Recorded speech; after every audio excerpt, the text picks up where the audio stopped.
orang-orang yang kaya daripada kaum muslimin untuk membiayai anak tersebut, dan hukumnya wajib jika di dalam tarbiyah tersebut dibutuhkan ongkos, dibutuhkan ujrah, dibutuhkan biaya. Jika di dalam tarbiyah tersebut, pendidikan anak tersebut tidak dibutuhkan biaya, wajib, tidak ada alasan lagi bagi kedua orang tuanya untuk mengajak anaknya atau mendidik anaknya, melatih anaknya untuk memahami di dalam pelajaran ilmu agamanya Allah Subhanahu wa taala. Itu kemarin sudah panjang lebar kita bahas. Kemudian wayajibu ala ulatul amri minal imam au naibahu. Sekarang kewajiban bagi wali ulatul amri, yaitu pemerintahan, orang yang mempunyai kekuasaan. Ini katakan tadi orang yang mempunyai kekuasaan terhadap anak, sekarang ini orang yang mempunyai kekuasaan terhadap kita, pemimpin, pemerintahan, minal imam, daripada imam, au naibahu, atau pengganti imam, pemimpin. Ini katakan apa? Gattulu tarikus salat, untuk membunuh orang yang meninggalkan salat. Ini katakan. Oh, bayangkan hukumnya apa? Hukumnya apa? Wajib. Hukumnya wajib bagi imam, wajib bagi pemerintahan untuk membunuh orang yang meninggalkan salat.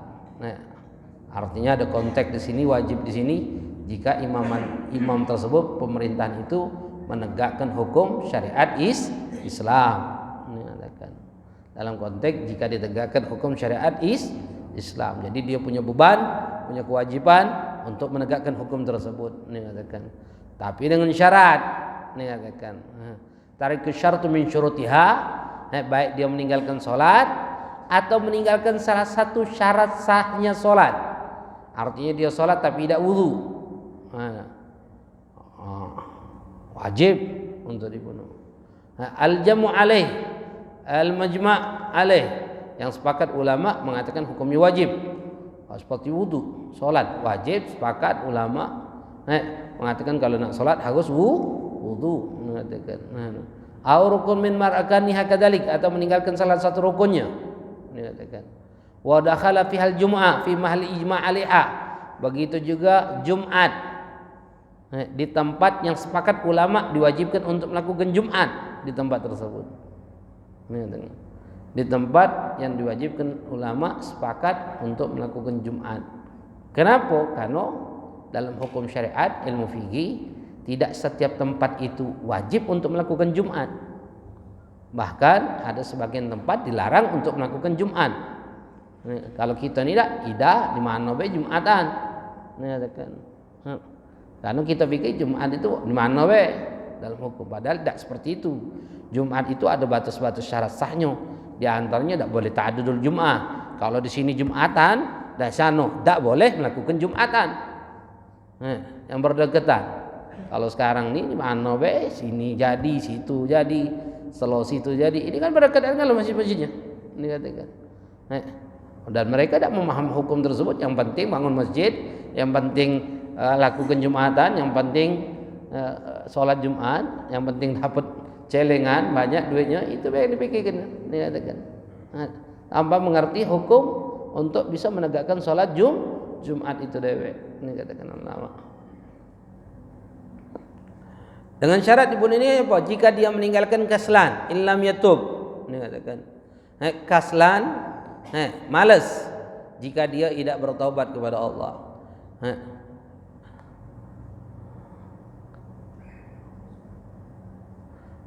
Bahkan di sini dikatakan oleh ulama, pemerintahan tersebut jika dia tidak melaksanakan perintah dan dia tidak salat walam yusalli, lalu wa yata'adu bil gatri intarakaha, jika sudah diancam bagi dia, jika kau tinggalkan salat lagi kau akan dibunuh, fa in fi'laha ba'da dzalika trika, jika dia langsung salat pada saat itu tinggalkan, tidak boleh dibunuh. Kalau tetap dia meninggalkan salat, gatala bidarbi unuqi binahwi sayf, maka penggal kepalanya dengan pedang.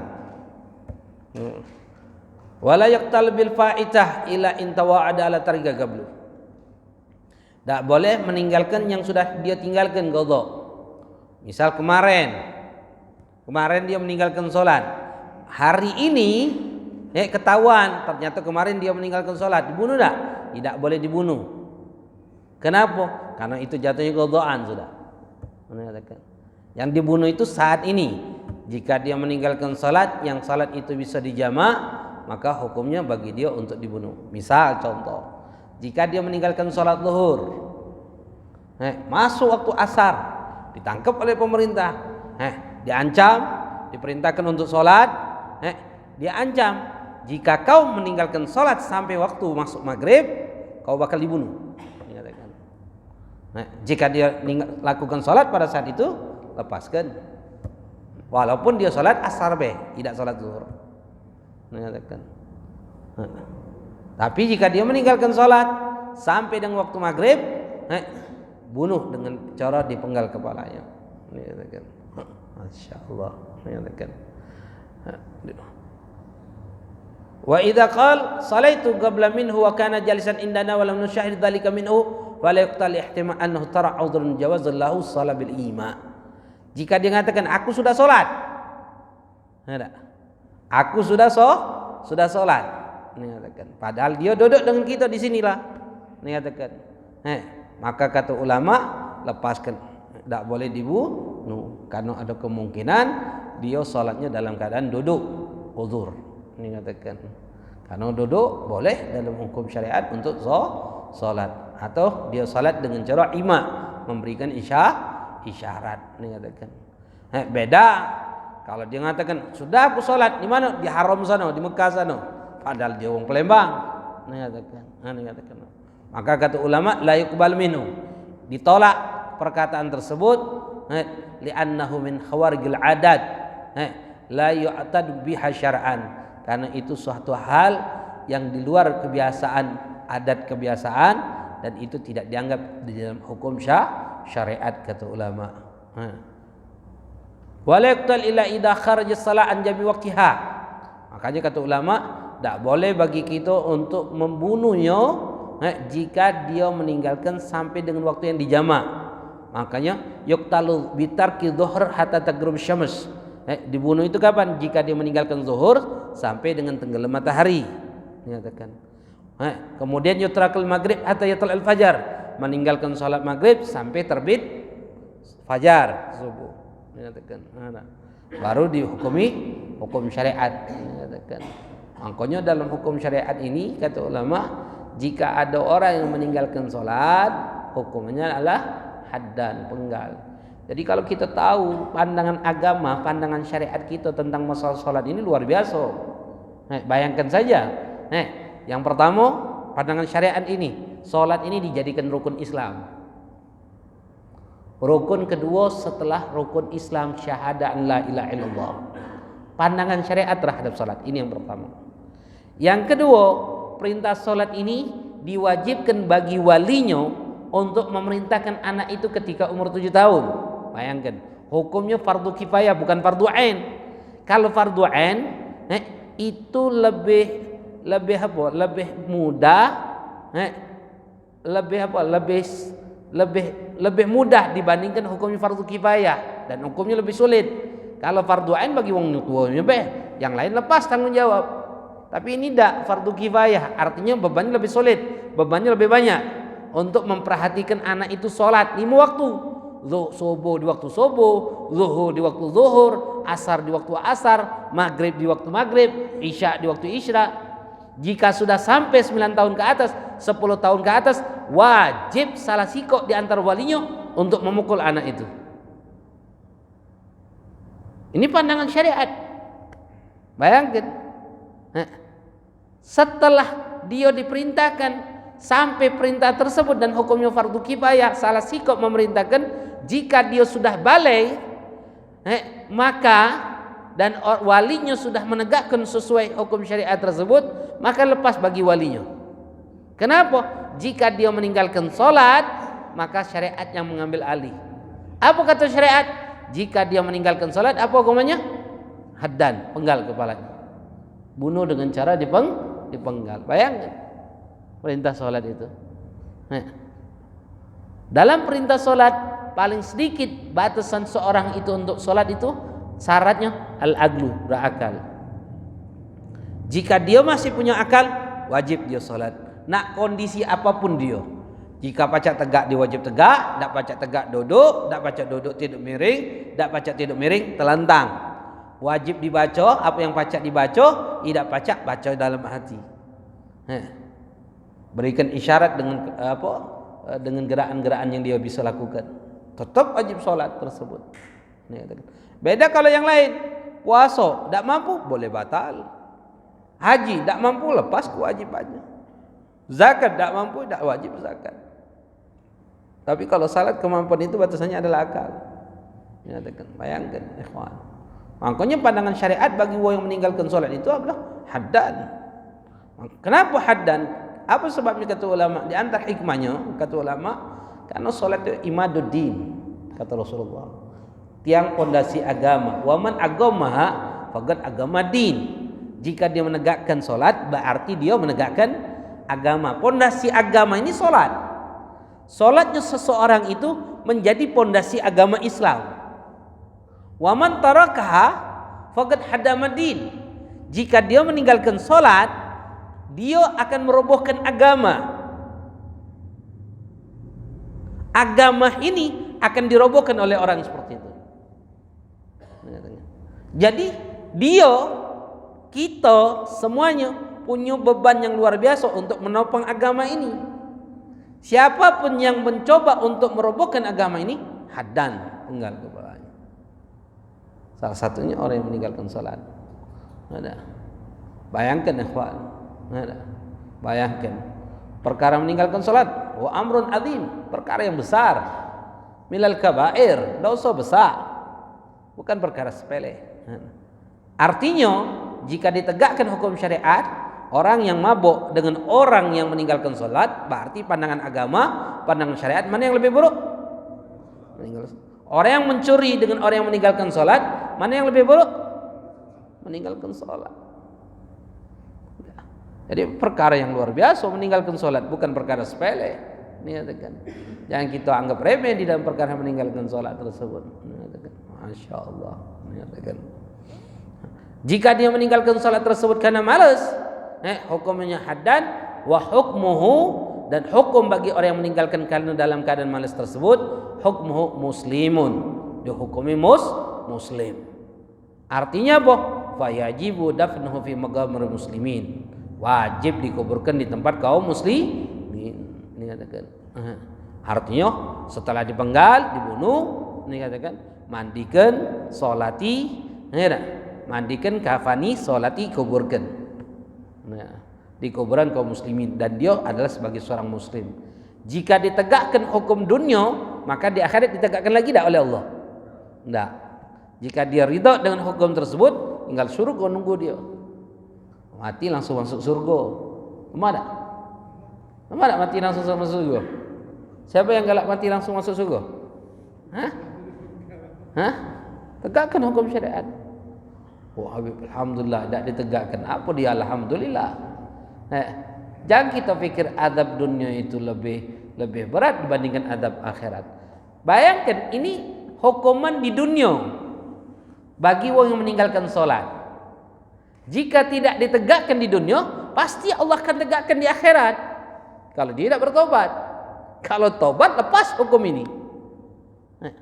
Azab dunia ahwan min azabil akhirah. Azab dunia lebih ringan dibandingkan azab akhirat. Makanya kata ulama, setiap hukum syariat yang berlaku di dalam kehidupan dunia, jika tidak ditegakkan di dunia, pasti Allah akan tegakkan di akhirat. Apapun sifatnya. Bunuh wong, dipenjara. Setelah dipenjara, bebas. Apa lepas hukum qisas? Nah, Allah pasti akan tegakkan nanti di akhirat. Kecuali ahli warisnya ridha lepas hukum tersebut. Mengatakan sama seluruhnya. Mengatakan kecuali taubat dalam kehidupan di dunia ini. Ini katakan meninggalkan salat, cara taubatnya dengan cara apa? Hah? Qadha. Iqla' minadz-dzunub. Syarat taubat itu kan iqla' minadz-dzunub, lepaskan diri kita dari dosa yang kita lakukan. Kalau malik nak taubat caranya balik ke minta ridha, selesai urusan kita dengan dia, selesai urusan kita dengan Allah. Begitu juga meninggalkan puasa, cara taubatnya apa?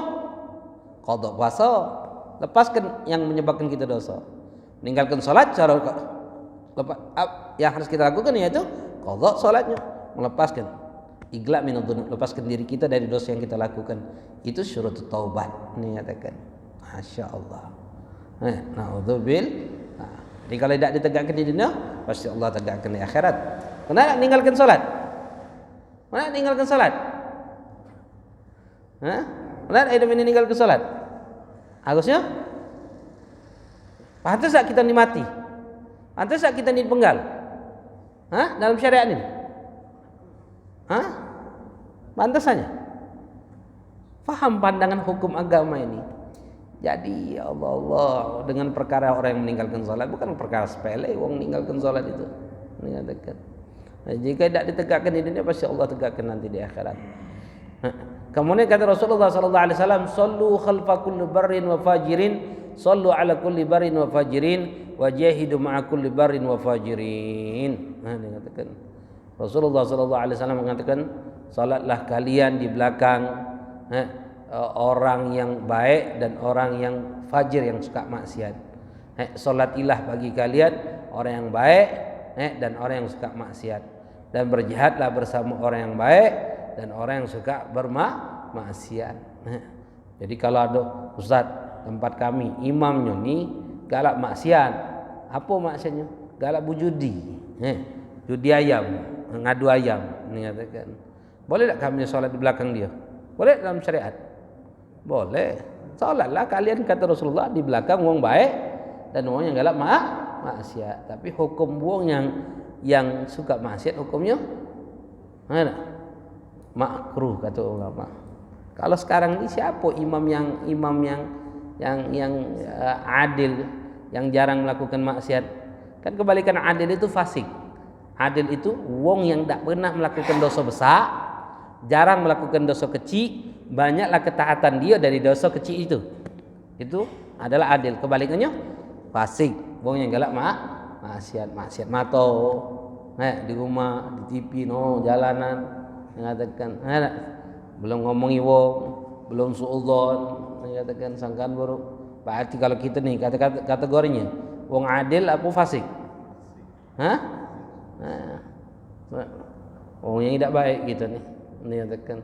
Jadi kalau kita mengasah diri kita tidak baik, ya berusahalah untuk minta banyak ampun nama Allah.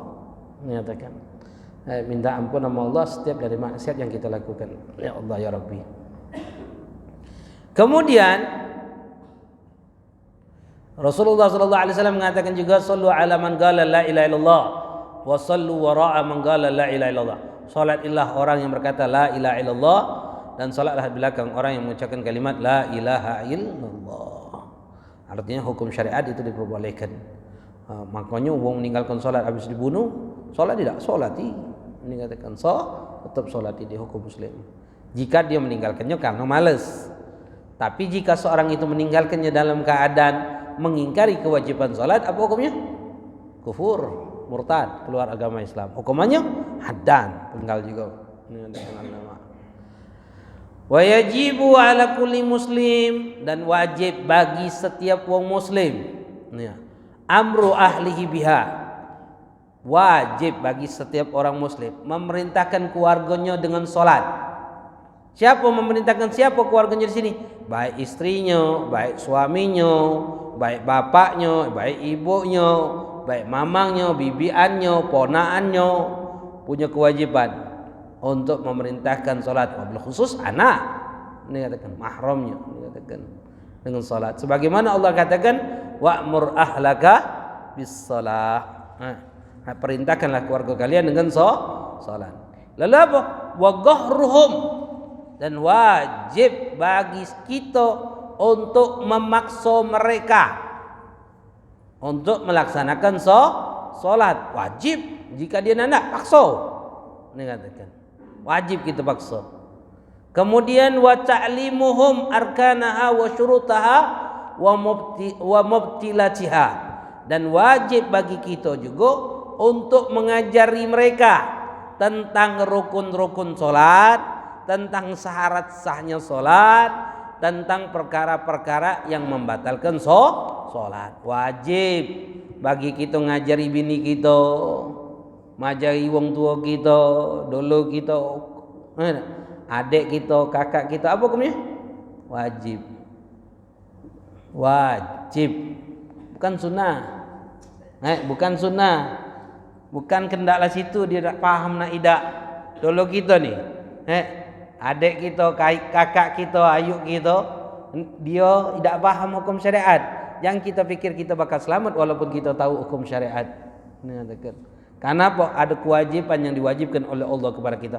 Apa sih makna wajib itu? Kalau tidak lakukan dosa. Faham? Bini kita faham hukum tentang syarat sahnya solat. Jangan kita fikir rajin duduk majlis taklim untuk di kita baik. Dengarkan suruh orang rumah. Buka Facebook. Buka YouTube. Dengarkan ceramah. Jangan kau main-main baik. Di rumah duduk dengarkan ceramah. Kenapa? Ada kewajiban untuk mereka itu faham tentang syarat sahnya solat. Ada kewajiban bagi mereka itu untuk faham tentang perkara yang membatalkan solat. Siapa wong rumahnya masih solat makin mengkena putusan? Ada di rumah kita? Wong rumah kita yang betina-betina solat makin putusan. Pertanyaan, sah tak solatnya? Sah tak solatnya? Tidak sah solatnya. Nah kita diam ke terus? Sampai kapan? Kan kita cecat tahu. Kan kita tutup mata biasa. Samu, walaupun dia solat seperti itu, dia tidak dianggap solat. Kalau ditegakkan hukum syariat, bunuh dia. Paham? Ya Allah. Ini hukum syariat ini nih.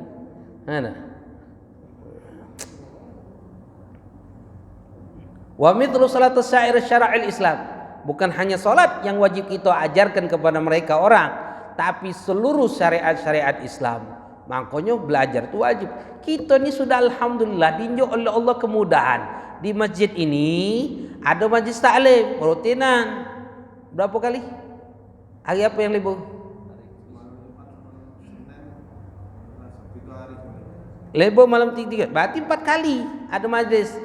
Malam subuh 4 kali juga, 5 kali, 2 kali. Tiap subuh ada juga majlis. Kurang apa lagi gitu? Tinggal ajak anak bini kita duduk dalam majlis itu.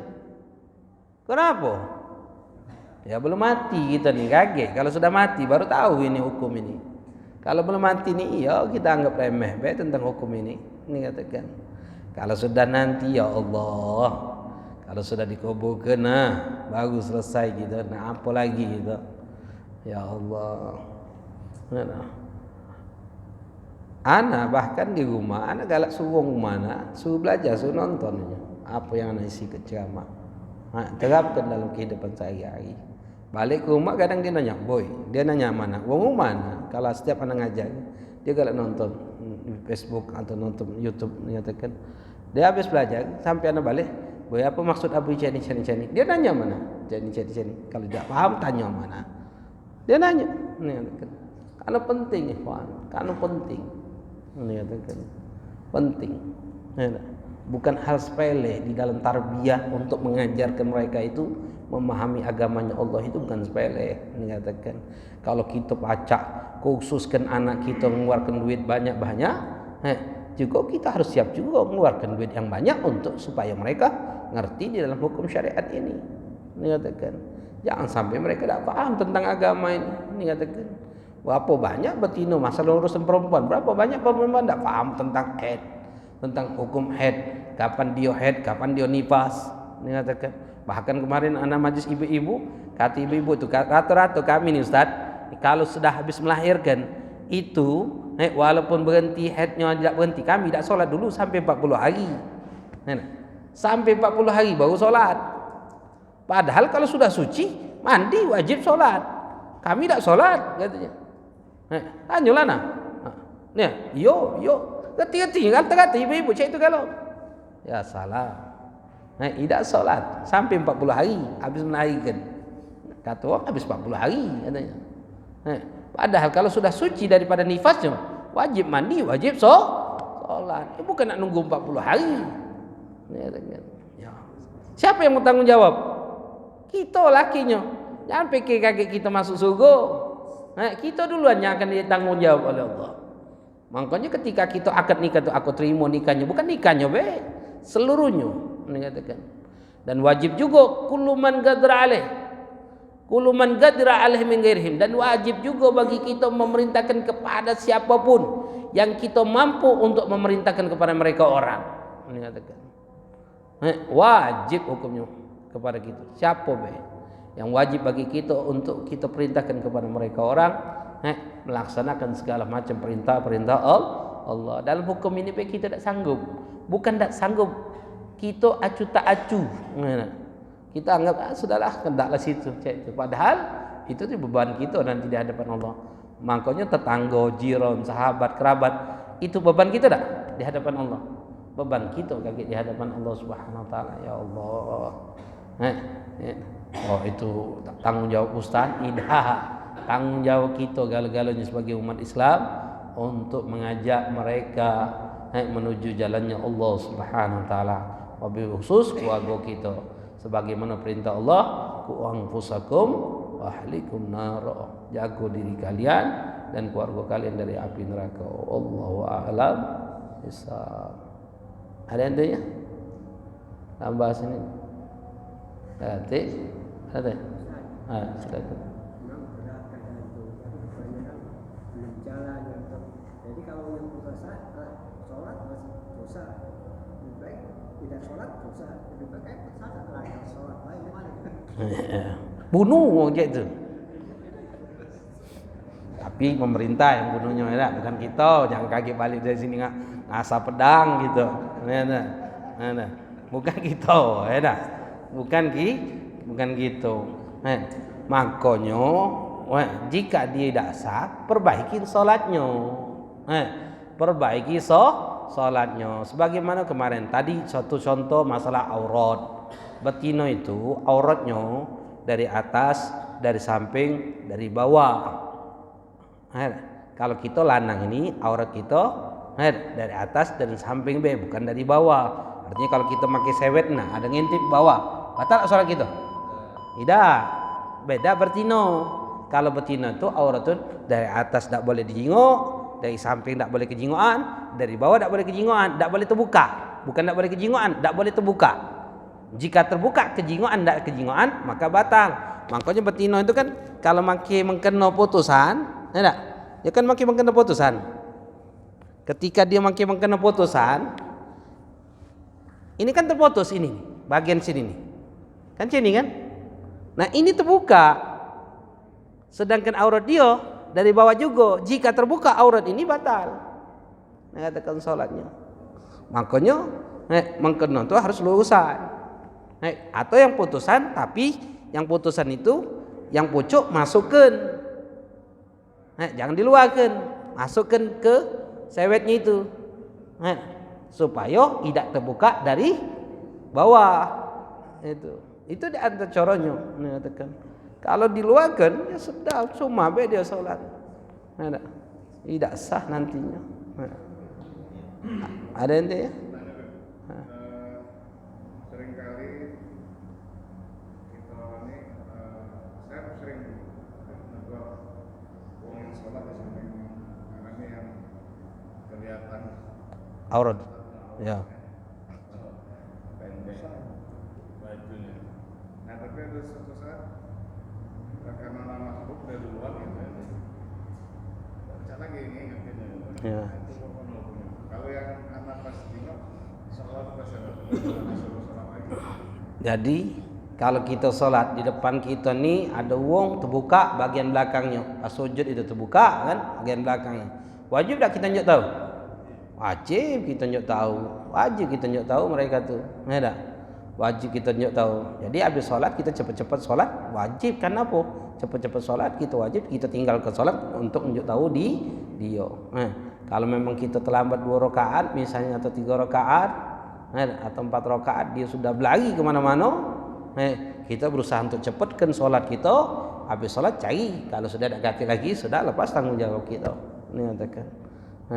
Bukan berarti kita lamakan solat kita. Biarlah dia berlarilah budak ini, ya Allah berlarilah ya tak. Biar tak negur dia tak. Tak. Memang ingatkan ya. Jadi tidaklah dia di depan kita kecuali memang Allah pilih kita untuk ingatkan dia. Memang tugas kita. Jadi bukannya kebetulan. Anak juga tahu, tak ada yang namanya kebetulan dalam hidup ini. Yang ada memang sudah digariskan oleh Allah untuk kita yang bertindak, untuk kita yang juga tahu. Ini katakan. Jadi yalah memang beban kita itu. Ada tanggungjawab kita di hadapan Allah Subhanahu Wa Taala. Tapi berkah mudah-mudahan dengan berkah kita ngajak orang menjadi baik, mudah-mudahan kita jadi orang baik di mata Allah Subhanahu Wa Taala. Itu baik yang harus kita lakukan. Ada yang tanya? Jadi kalau terbuka auratnya jangan dijingok itu kok, saya dah haram jingoknya. Ada wajib menjem gitu solat. Misalnya depan kita ni terbuka, tanahnya belakang itu wajib menjem kita. Wajib menjem, tak boleh kita jingok. Apa sama-sama lanang, walaupun sama-sama lanang. Ada aurat itu tak boleh dijingok. Ada yang tanya? Wallahu a'lam. Bisa. Mudah-mudahan Allah berikan keberkahan dalam rezeki kita, nambahkan ilmu kita, dijauhkan dari segala perkara yang menyebabkan kita jauh dari Allah. Kita mintakan kepada Allah Subhanahu Wa Taala untuk kita, untuk orang yang kita cintai, orang yang mencintai kita atau yang tak senang kepada kita, atau orang yang pernah berbuat baik dalam hidup kita, atau orang yang pernah kita zalimi atau yang menzalimi kita dari kaum musliman. Kita mintakan kepada Allah, mudah-mudahan Allah ampuni dosa kita dan dosa mereka. Allah matikan kita dan mereka dalam keadaan husnul khatimah.